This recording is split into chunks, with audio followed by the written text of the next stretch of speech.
during the waiting period, the 16 months, ano yung ginagawa mo at ano yung nasa isip mo during this time? Okay, mula po na na-invite ako, nag-start na akong bumili ng mga gamit. Nag-start ka Dadalhin bumili ko ng dito, gamit? opo. Oh, okay. Akala ko mga gamit sa Pilipinas. So, mga dadalhin mo dito. Dadalhin ko po dito. Bale, syempre, yung mga pangginaw, mga ganon. Tapos doon ako nag-start mag-prepare. Sabi ko, kailangan kong pumunta kung makapasok sa company na may connection sa Australian company. So, nag-apply ako ng work. So, kahit invitation pa lang, ha? Opo, nag-apply na po ako. Wow, you really were preparing your way. Yes. Yung confidence level mo na mag-grant ka through the roof. Opo. Please explain why.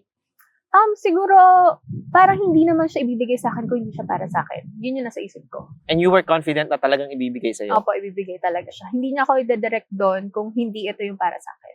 Right, so basically pagdating mo dito, it wasn't that hard for you looking for a job anymore. Pagdating ko po dito, may job na ako. Wow, okay. So talagang ready. Opo.